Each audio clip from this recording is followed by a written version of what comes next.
Hi, I'm Dave, and today I'm at the Langstone Harbour Oysterbeds, which is jointly managed by Hampshire County Council, Havant Borough Council and the RSPB.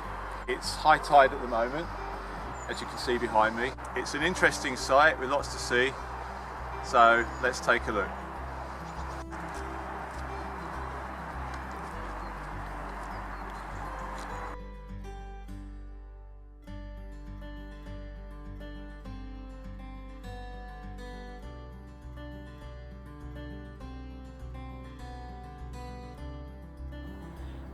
Using the paths like this one allows us to still enjoy the scenery without getting too close to the birds on the beach and disturbing them while they're feeding.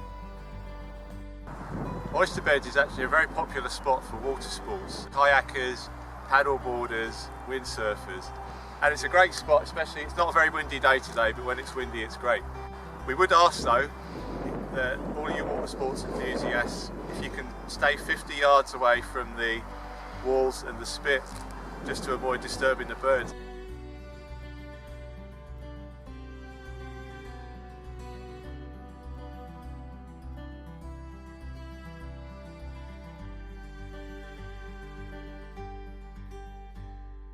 As the name suggests, Oysterbeds was once part of a thriving oyster industry.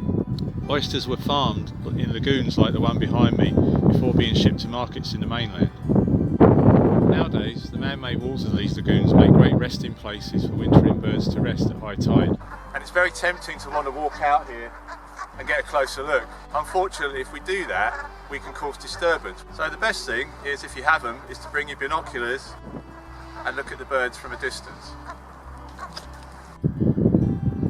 You can learn more about the history and the wildlife of Oysterbeds on these information boards which are dotted around the reserve.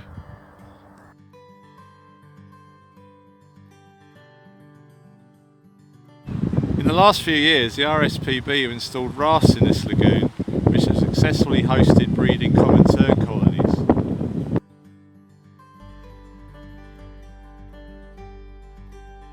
All things considered, even though we got the rafts out late this year, we had over 50 common terns fledged from both rafts. We have a big raft and a small raft. Usually in a normal year, we'd get the rafts out around mid-April, and we've had success rates of up to 80 fledglings.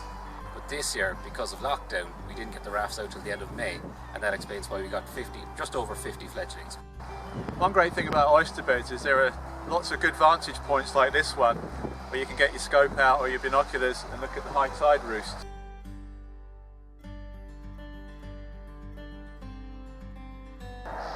This track that I'm standing on is a disused railway line called the Hayling Line, which used to be used to transport oysters to the mainland.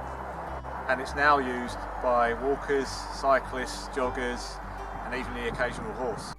Yeah, I did say the occasional horse, so just watch where you're treading, folks. A nice feature of the Hayling Line is that it has these high walls and hedgerows which help to shield the birds from all the human activity on the path. There are certain spots like this one where you can also get a great view of the birds.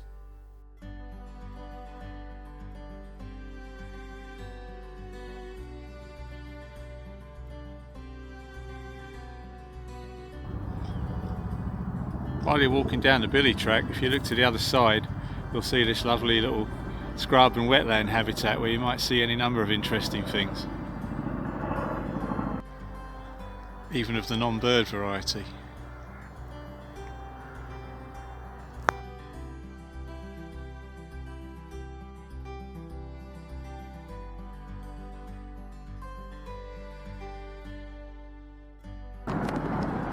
So you can see that as a monument to the history of the site, they've left a railway signal here, and you can actually see the remains of the old bridge behind me. So we're at the end of the Hayling Line here, and at lower tides this is a very popular feeding spot, especially for waders like black-tailed godwits.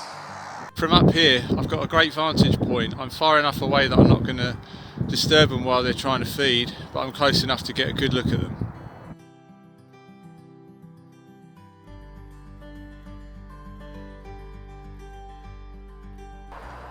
So as you can see, we're back at the start and the tide's starting to go out now.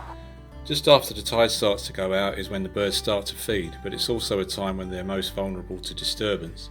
So at times like this, we ask that you be extra careful, give the birds lots of space, and please keep dogs alongside you.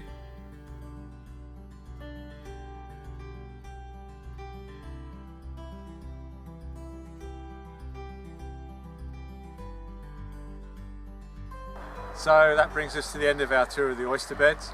I hope it's given you a flavour of the kind of thing you can see here. So put on your binoculars and come down. Thanks for watching and stay bird aware.